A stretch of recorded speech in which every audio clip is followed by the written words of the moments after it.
பெண் குழந்தை பிறந்த சில மணி நேரங்களிலே தன் அம்மா கையை விடப்பட்டாள். அவளுக்கு பெயர் கூட வைக்கவில்லை. அவள் வளர்ந்தது அனாதை இல்லத்தில்.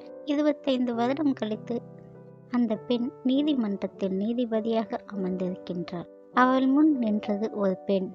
தன் மருமகளை துன்புறுத்திய குற்றச்சாட்டு. ஆனால் அந்த பெண் யார் என்று தெரியுமா? அவளை பிறந்தவுடன் கைவிடப்பட்ட அவளின் சொந்த அம்மா. ஒரு மருமகளின் வாழ்க்கையை தொடங்கியது இந்த சம்பவம் இப்படித்தாம்மா. மகளின் மோதலால் ஆனது. அதுதான் இன்றைய கதை. கதையை கேளுங்கள், சப்ஸ்கிரைபர் செய்யுங்கள். நான் ஜோதி. நான் எளிமையான குடும்பத்தைச் சேர்ந்தவள். எங்கள் வீட்டில் 5 பெண் குழந்தைகள்.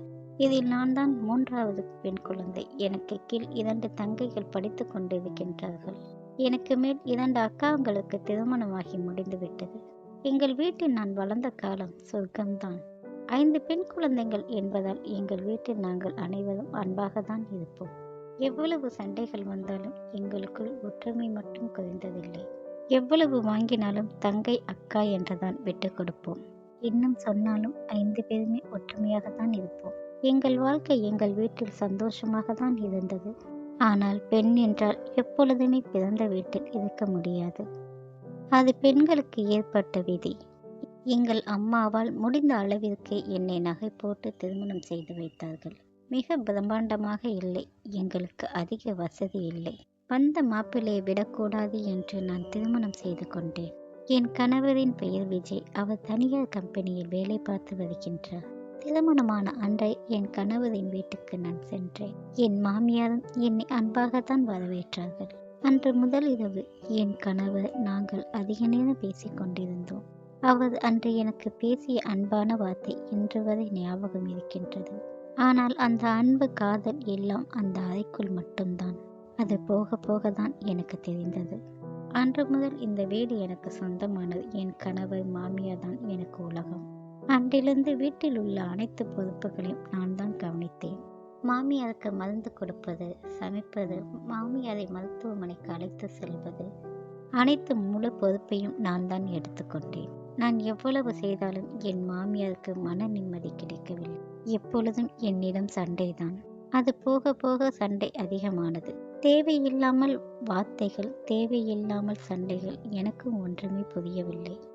ஆனால் காலம் செல்ல செல்ல அந்த காரணங்கள் புரிந்தது. எங்கள் வீட்டில் என் மாமியார் கேட்ட அளவிற்கு வரதட்சணை கொடுக்க முடியவில்லை. அதன் கோபத்தில் தான் என்னை பழிவாங்க அவர் கொடுமை செய்தார் என்பதை புரிந்து கொண்டேன். என் கணவரிடம் சொன்னாலும் அவர்கள் அம்மாவை எதிர்த்து எதுவும் கேட்க மாட்டார்கள். அறையில் மட்டும்தான் என்னை சமாதானப்படுத்துவார். ஆண்கள் பெண்களுக்கு தேவையானது மட்டும் அனுபவிக்க வேண்டும் என்று நினைப்பதுதான். இந்த வீட்டில் என் பேச்சுக்கு மதிப்பு இல்லை. நான் பலமுறை சொல்லி பார்த்தேன். சில சமயம் எதிர்த்து பேசினால் சண்டை அதிகரிக்கும். சில சமயம் அமைதியாக இருப்பேன். காலமும் ஓடியது. எனக்கு ஒரு மகள் பிறந்தாள். அவள் பிறந்த பின்புதான் சண்டை இன்னும் அதிகமானது. ஏனென்றுதான் எனக்கு புரியவில்லை. பிறகுதான் புரிந்தது. என் மாமியாருக்கு பெண் குழந்தை பிடிக்காது.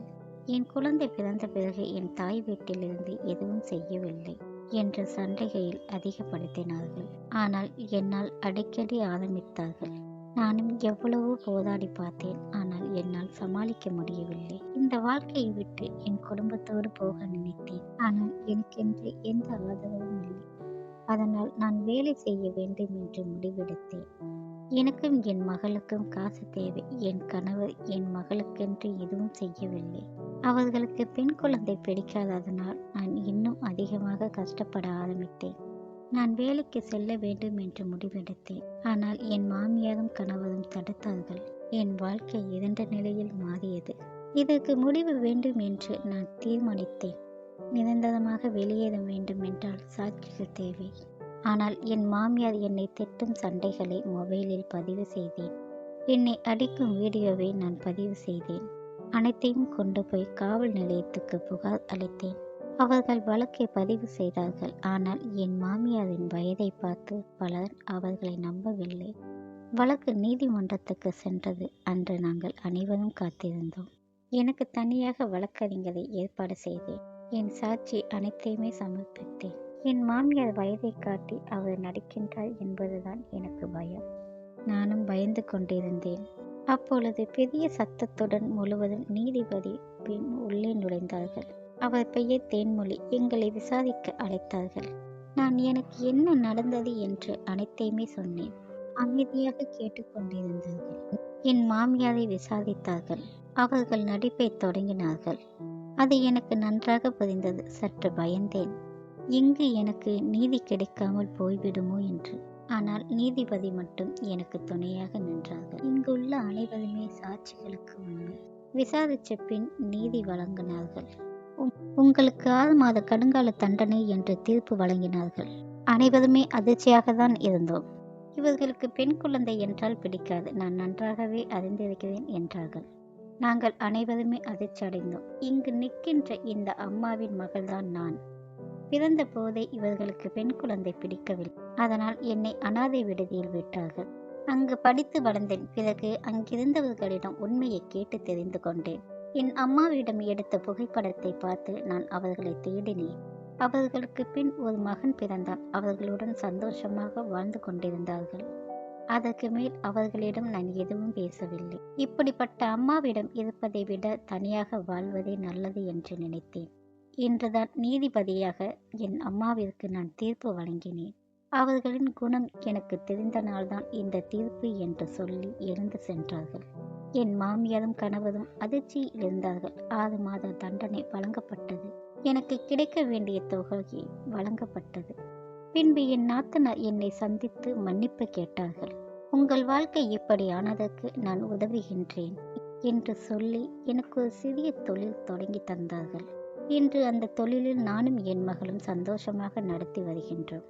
அவ்வப்போது தேன்மொழி என்னை வந்து பார்த்து செல்வார்கள். எப்படி இருந்தாலும் தம்பியின் மகள்தான். அவர்களுக்கு தேவையான உதவி செய்து வருகின்றார்கள். இங்கு பெண்ணுக்கு பெண்ணை எதிரி என்றுதான் சொல்லுவார்கள். ஆனால் சில பெண்கள் பெண்ணுக்காகவே துணையாக தான் நிற்கின்றார்கள். இது என் வாழ்க்கையில் நடந்த உண்மை கதை. ஒரு பெண் குழந்தை பிறந்த சில மணி நேரங்களில் அம்மாவால் கைவிடப்பட்டாள். அந்த பெண் அனாதை இல்லத்தில் வளர்ந்த பெண் நீதிபதியாக உயர்ந்து நின்றாள். தன் அம்மாவிற்கே அவள் நீதி வழங்கினாள். இது ஒரு பெண்ணுக்கு பெண்ணை சக்தி துணையாக காட்டும் உண்மை கதை. இது போன்ற கதைகளை தொடர்ந்து கேட்க சப்ஸ்கிரைபர் செய்யுங்கள். நன்றி, வணக்கம்.